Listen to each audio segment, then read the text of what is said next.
South Korea observed a North Korean-born Citizens Day yesterday, marking a time to recognize the resilience of those who have fled the regime to build new lives here in the South.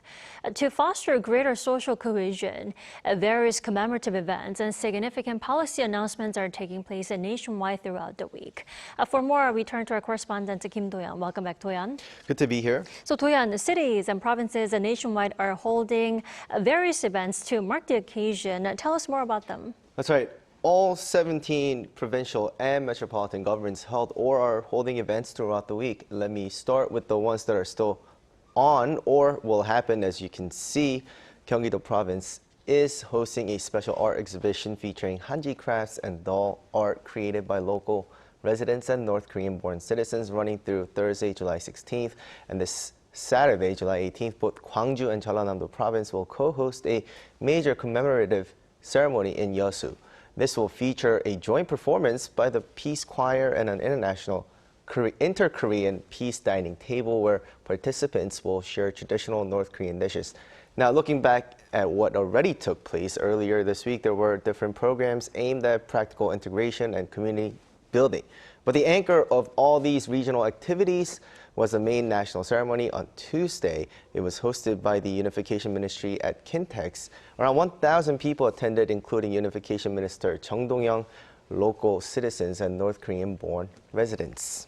And at that main ceremony, Minister Jung delivered a strong message regarding the government's approach to integration. Aren't we seeing a major shift in policy?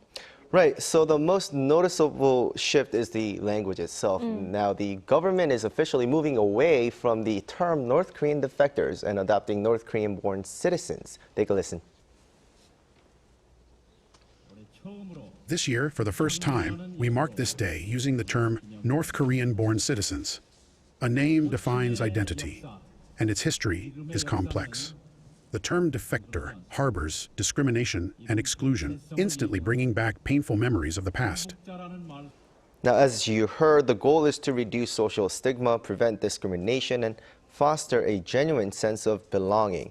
This change in terminology aligns with a broader policy overhaul. For years, state support leaned heavily toward basic initial livelihood assistance. Now the government is shifting its focus strictly toward sustainable, long-term social integration, which includes equipping North Korean-born citizens with specialized skills for stable careers. Also, that's not to say some immediate changes were missed. Like this year, the government started a 24-hour hotline to give emergency assistance to the North Korean-born citizens in South Korea who need urgent help of all sorts. Do-yeon, the government also recently updated the total number of North Korean-born citizens who have settled here in the South. And we also know that the rate of new arrivals has fluctuated recently. Tell us more about the latest data.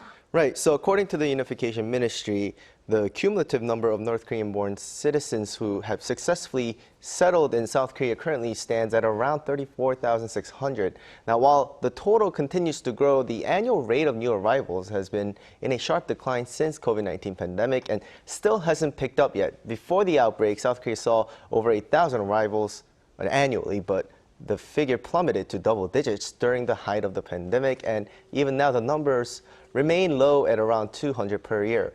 The prolonged decline is primarily due to unprecedented high-tech border crackdowns that have effectively choked off traditional escape routes.